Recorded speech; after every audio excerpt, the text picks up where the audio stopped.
Аним дөрүүд ер нь л киноны дөрүүдээс арай ялгаатай байдаг. Магадгүй сайн тал муу тал хүчтэй хүчгүйгийн хэмжээ ер нь Японы соёл самурай ясэртэй салшгүй холбоотой байдаг баг. Тэгээ иймчлэгээр би бараг л аним болгонд байдаг шахуу ярангуул шууд нүдэнд чи харагдах бас тийм аним дөрүүдийн төрлүүдийг ярьж байгаа заяа. Махан толгойт. Ер нь бол Гохугийн замлаар эхлээд Эрингийн замаар төгсөж байгаа классик шоны анимын гол дөрүүтэй. Гэтэ ингийн үедээ Бонкогийн френдзонд хөлтөөтэй байж тулааны явцад яагаад ч юм сүнзийн хойд дүрхэлтэй алдаатай өндөр тулааны айкутай болчтой гүндүүгөөс айхан шонон дөрүүд. Тийм, ер нь бол яг л хүүхдүүдийг л төлөөсөн л дөө. Тухайн үе шоны анимыг угаасаа хүүхдүүд л үздэг байсан учраас тэд нартай илүү relatable санагдуулахын тулд гол дөрүүдний хүүхчиг зантай тийм гинэн цайлган хинэггүй. Угаасаа хүүхдүүд чинь янз бүрийн тоглоом өрсөлдөд ирдэг айгүй сэргэлээ адтай байдаг шүү дээ. Хэдээс энэ дөрүүд яагаад ч юм айгүй ховдөг байгаад байдаг шүү дээ. Тэрний шалтгаан нь жоох хүүхдүүд ч нөгөө хоолоо идэхгүй дайлжнаад байдаг болохоор тэрэнд нь зориулж гаргасан эцэг эхчүүдийн пропаганда юм л да. Cool guy. За, гол дүрээс кринжилдэг, гол дүрүүдийг дэмждэг хүүхдүүдийг NPC гэж боддог те. Багшийн сайн байцгааны өнгөд муу гэж хариулдаг. Агаас л хорон санаатай байхад хүрсэн зөвүүн бол cool guy-г дэмждэг байсан. Гэтэ хуучин cool дүр ховор ахт бол энэ төрлийн хүүхдүүд бүгдээрээ л вижитатор авардаг байсан шүү дээ. Харин тэр хүүхдүүд ундаасаа хүртэл онцгоор хүсэлтэй тийм би бусдаас өөр ертөнцтэй гэсэн менталитен цартай нөхдүүд нь манай Пикколог дэмждэг байсан. Би тэдний нэг. Манай найз гэхдээ гаднаа Пикколог муулдаг ч гэсэн дотроо надад атархдаг байсан би мэдээд байгаа. Угаасаа ойлгомжтой харалтаа та нар кулэн толцсон байгаа сте. Зүгээр би төрүүлээд өмжилсэн болохоор надтай дагцахгүй хүсэнтэй хүчээр хэдэлдэг байсан байхгүй юу? Тэгээд Пикколо ингээд яг яачаад байгаа гэж шалтгааны насуунгууд наа чи намек штэ гэж. Тийм ухаар хэлсэн сте.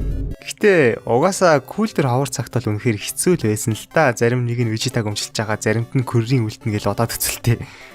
Хантрик сантар Наруто дээр бол ихтэй үнэхээр гоё те. Хаашаал харна кул дөр чи бүр дордлоо гэтэл Акацуки энийг гişүнийг өмчлөд авчаа штэ. Ер нь Нарутогийн ачаар л миний тэр кул дөр өмчлөх дуртай өсхийн үлэн зам маань дарагдсан. Одоо бол нэг амар аним болгоноосаа заавал кул дүр дэмжих гэж улаараад байхгүй те Нарутогийн ачаар. Гэтэ өнөө цагт бол бүх аним бол кул дүрээр байлгаж юм л та. Кул биш дүрч баг алга. Жишээ нь хуучин хэрвээ Мегumi шиг дүр Dragon Ball юм уу One Piece байж байгаа юм бол нэрээ те. Тэгсэн одоо бол Мегumi шиг дүрүүд Kurorigi төвчний дүрэл олцоод байна л та. За яах вэ? Дэндүү жаргалтай байгаа шүү та нар. Далтгар cool guy. За энэ дөрүүд бол ер нь түрүүн хэлсэн тэнэгдүү гол дөр cool guy хоёрын нийлбэр гэж хэлж болно. Тийм ер нь бол cool дөр болгон тийм дуушуу цөөтэй өмсгөө зангидсан ганцаардмал байдаг гэсэн манай интровертүүдийн пропаганда гэдэж орж ирсэн экстровертүүдийн сүлд дөрүүд. Ялангуяа сүүлийн үед бол ийм далтгар cool дөрүүд нь хуучны уламжлалт cool дөрүүдээсээ илүү cool дөр болчиход байгаа шүү дээ. Экстровертүүдийн пропаганда ийм хүчтэй байна уу эсвэл яг уу нөгөө уламжлалт cool дөрүүд бол ажилтаад ирэхээрээ хэцүү байдалд ороод ирэхээрээ жоохон cool байдлаа алдчихсан шүү дээ. Харин далтар кул төрүүд яаж сугарч исэн, яаж гүйлж исэн кул байдлаа алдахгүй те. Ерөөсөө сандарч мандсан шинжгүй өөдөөс нь угаасаа анханасаа л ялагдхаа мэдчихсэн юм шиг, эсвэл ялагдсан ч хамаагүй байсан юм шиг мөчөөгөө өгөхгүй бас хөөрхөн дийлсэж мэслээл. Ерөнхийдөө далтар кул төрүүд кул байдлаа алдтаа ч гэсэн стил кул байдаг учраас уламжлалт кул төрүүдээс илүү кул байдаг баг. Бас яг энэ уламжлалт кул төр, далтар кул төр хоёрын голдох нь гимээр хөмсгөө зангидсан зөвүүн царайтай мөртлөө интроверт биш, дуушуу ихтэй зарим төрүүд байдаг. Гэтэ нөгөө ишгэ баг аним болгон дээр байгаад байдг болохоор энэ удаа алгаслаа. NPC-нууд. Аним болгон дээр мэдээж хинч нэрийн сандгүй, аним дээрэж баг үүрэггүй шахуу NPC дөрүүд байдаг. Энэ NPC дөрүүдийг бүгдийг цуглуулж агаад анимыг нь хооронд нь солбоо тавьсан ч гэсэн плотод нь ямар ч өөрчлөлт орохгүй, butterfly эффектийг няцаан бүү нотлохоо тийм хүчил төрөж боловсруулахаас өөр хийдэггүй NPC-нууд ямар ч аним дээр байдаг л да. Яг угаасаа өөрхий тэдний аним дээр гарч байгаа скрин тайм нь богинохон л доо ойлгож байна. Гэтэ зарим бүр аним дээр нэлээд гарч байгаа хэрнээ ерөөсөө нэрэн цээлшигдэхгүй, цээлшигдсэн ч гэсэн хэдэн сар болол мартагддаг. Энэ нэг имийг оршин байлгах гэж аниматорууд хүнсний доод хэмжээгээр нойр олгүй ажиллаж байгаа гэд боддоо гэмээр хогийн сав шиг NPC дөрүүд байдаг штэ. За яг хөө тэд нар ч гэсэн эцэс туслах төр тэгээд туслах үүргээл үсгэж байгаа юм байлгүй хөрхийгээд өмөрий л доо. Тэнгүү заримдаа бүр гол дүр нүртэл NPC байх тохиолдлыг харж исэн. Миний нөгөө нэгнийхээ клон болсон чанаргүй исакайнууд гэд хейтлээд байдаг анимуудыг хейтлдэг хамгийн том нэг шалтгаан нь гол дүрүүд нөхгүй юу? Хоорондоо яг адилхан те. За царай нь адилхан байдсан байж зан хүртэл адилхан. The fuck цаанаас нь NPC-нүүдийн холбооноос гол дүрээ ийм байлгаараа гэж чиг хүчтэй болов уу эсвэл зүгээр л байж л хамгийн энгийн дүр бүтээчүүд аль болох олон хүн тэр дүр relatable санагдана гэж боддсон болов бүүмэд. За нэг амсгаа батгая. Дараагийнх нь үдэн шил. Тийм мэдээж бүх хүмүүсийн мэдж байгаа шил нүдийн шил бол хэрэгтэй холбоотой байдаг. Whatever сургуулийн whatever судалгаагаар батлагдсан. Бөөрхийн шил IQ чи 10%-аар, хавтгай шил 20%-аар, харин нүд чинь харагдахгүй гэл битэг ийм төрлийн шилнүүд бол 50%-аар те. Тэгээ шилийн хоруугаараа засах юм бол хөрхэн зуртаа 70%-аар бавлуулна. Тиймдээ жанив дээрх дөрөв нүдтэй аюул бол угаасаа л ухаантай байдаг. Гэхдээ энэ дөрүүд хизээж хамгийн ухаантай нэгдэггүй. Тийм бас whatever сургуулийн whatever судалгаагаар батлагдсан нүдний шилний хараал гэж байд юм л да. Чи нүдний шил зүүсэн л бол хизээж хамгийн ухаантай нэж чадахгүй те. 8-2-ийн хараал. Энэ дөрүүд бол ер нь хаасайгүй. Гэхдээ slice of life сургууль идэртэй аним дээр бол илүү илбэг. Бүр сайжрал бол сургалтын зүйлд байх нь илүү илбэг. Энэ дөрүүд гэхдээ яагаад ч юм low key cool те.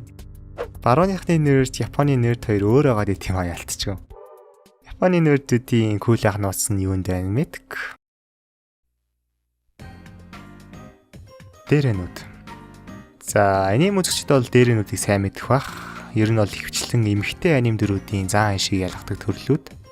Амар олон дээр байд юм а. Тийм болохоор хамгийн алдартай 5-ын л нэг үйлбэрээ тайлбарчий. Сүн дээрээ хайрын дотроо хална гадна.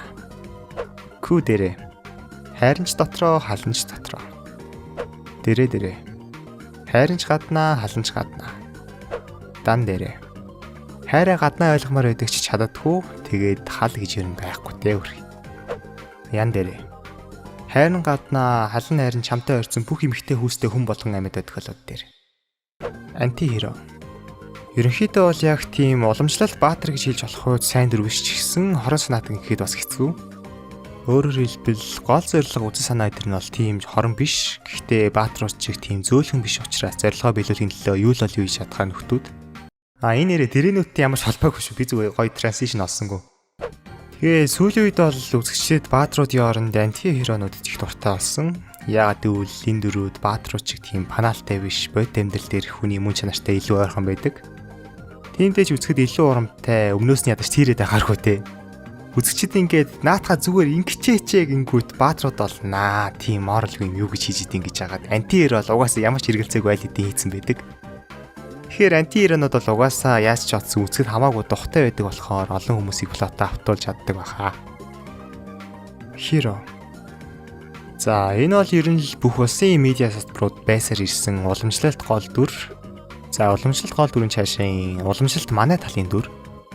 Яг л цэвэрхэн ямар ч буртаггүй зүрх сэтгэлтэй, бусдын төлөө өөрийгөө золиослдог баатар болон тийм хамгаалагч, халамжлагчтай. Гэтэ түрүү хэлсэнчлэн энэ дөрүүд бол нэлээд панаалтай хөрсөн дээр буугаагүй байдаг болохоор би ч гэсэн ер нь тийм хиро дөрүүдэд дуртай биш. Гэтэ Танжиро Деку эдрийг бол үнэхээр хүндэлдэг. Ялангуяа Танжирог өмнөх Демос тэрийн бичлэгээр ичсэн хэлж ийсэн. Энэ олон антихиронууд донд балансыг барьж байгаа ганц ванила цэвэр ариун дүр нь Танжиро штэ. Бас хамгийн гол шалтгаан нь Танжиро өөрөө маш их зовлон үтсэн дүр учраас нэг кринжлээд байхааргүй респектлэх шалтгаан нь болж байгаа хэл та. Тэгээ мэдээж манай надад дайсан байхгүй скотийнхан байна. Торфын Мусаши дэртэй. Энэ эдийг гэхдээ яг уу баатар гэж хэлж болох ч гэсэн арай л өөр төрлийн баатар юм шиг санагдаад байна надад л. Яг нэг төрөл багтааж болохгүй юм шиг те. Илүү нэг тийм фикшнл төрхөөс илүүтэй бод амьдрал дээр нэрнгээсээ байж байгаа хүн юм шиг. Бидний хүүхд тахасаа үзэж өссөн баатрууд бол яагаад гэдгийг нь мэддэхгүй зүгээр л сайн үйл хийгээ яваад идэв штэ. Муу үйл хийж болохгүй, сайн үйл хийх ёстой гэсэн зарчимтай. Гэхдээ яагаад гэдгийг нь ойлгомжгүй. Харин надад дайсан байхгүй скотийнхан бол аль хэдийн муу үйл хийгээд үзсэн, аль хэдийн муу хүний замаар яваад үзсэн учраас яагаад сайн үйл хийх ёстой юм бэ гэдгийг өөрийн туршлагаараа ясмагандаа шингэтэл ойлгоцсон байгаа дөрүүд нь илүү үнэмшилтэй бод амьдрал дээр хүний мөн чанартай илүү ойрхон байдаг баг. Мангасуу төрдгөө бүтээгддэг гэдэгтэй адилхан баатрууч гэсэн заавал төрөх албагүй, ямар ч нүгэлтэй муу хүн байсан гэсэн баатар болоход оройтхгүй гэдэг урам зоригийг энэ дөрүүдээр өгсөн гэж боддог. Тэгээд угаасаа төрүүлсэнчлэн хүний төрлөх мөн чанар, эго, шунал хүсэл, хорон санаа гэдэг зүйл бол өөрөө хитрхи хүчтэй, төрөлхийн зүйл шүү дээ. Тийм учраас бод амьдрал дээр үнэхээр баатар гэж байлаа гэхэд тэд нар нь тийм ихийн цагаан тагтаа биш, тоорн шиг байвал угаасаа үзэж байгаа хүмүүстэй хамаагүй илүү төхөм үнэмшилтэй санагдах байх. Заас ингээд хамгийн түгээмэл баг аним болгонд байж идэг шахуу дөрөв тэнцрөө төрлүүд бол иймэрхүү байлаа.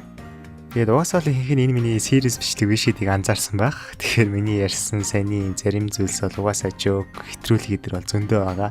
Series туслаж битгий аваарай. За тэгээ хэрэг та аним бол манга вебтүүн дээр дуртай бол эсвэл зүгээр намайг үздэг бол манай групт нэгдэж болно. За тэгээ бай.